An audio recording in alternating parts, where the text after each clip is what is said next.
যেমন ধরেন, অনেক সমালোচক বলেন যে ইসলাম হচ্ছে একটা অবৈজ্ঞানিক ধর্ম। আমাদের হাতে সময় কম, তাই আপনাদের সামনে মাত্র একটা উদাহরণ দিচ্ছি।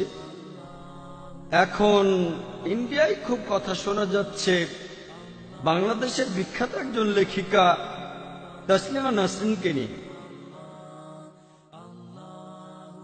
তিনি বলেছেন যে কোরআনে নাকি বলা হয়েছে যে সূর্য পৃথিবীর চারপাশে প্রদক্ষিণ করে, আর এরকম কাল্পনিক বইয়ে বিশ্বাস করলে মুসলিমরা কিভাবে সামনের দিকে এগোবে।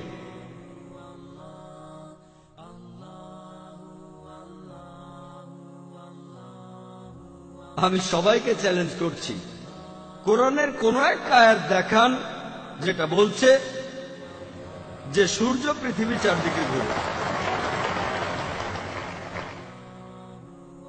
কয়েক বছর আগে একটা বিতর্কেও আমি একই কথা বলেছিলাম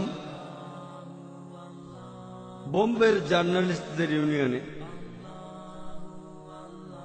উনি এখানে যেটা বলছেন আমিও আগে বলেছি, পবিত্র কোরআনে সূরা আম্বিয়ার 33 নম্বর আয়াতে উল্লেখ করা হয়েছে, হুয়াল্লাযী খালাকা লাইলান নাহারা, আল্লাহ তাআলা সৃষ্টি করেছেন রাত এবং দিন, ওয়া শামসা ওয়াল কামার, সূর্য এবং চাঁদ, কুল্লুন ফি ফালাকি ইয়াসবাহুন, প্রত্যেকে নিজ নিজ কক্ষপথে বিচরণ করে। তাহলে কোরআন এখানে বলছে যে সূর্য প্রদক্ষিণ করে, গতিশীল। কোথাও এমন কথা বলা হয়নি যে সূর্য পৃথিবীর চারপাশে প্রদক্ষিণ করে। তিনি আসলে এভাবে বুঝেছেন, ব্যাখ্যাটা তার নিজের। এই আয়াতে পৃথিবী শব্দটা উচ্চারণ হয়নি। কোরআন বলছে সূর্য প্রদক্ষিণ করে, একথা আপনাদের আগেও বলেছি। এর পাশাপাশি সূর্য তার নিজের অক্ষের চারপাশে প্রদক্ষিণ করে। আমি স্কুলে পড়ার সময় এটা জানতাম না,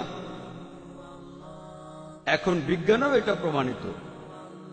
তাহলে প্রায় দেখা যায় যে ইসলামের সমালোচকরা তারা ইসলাম সম্পর্কে এমন কিছু বলে যেটা ইসলামে নেই।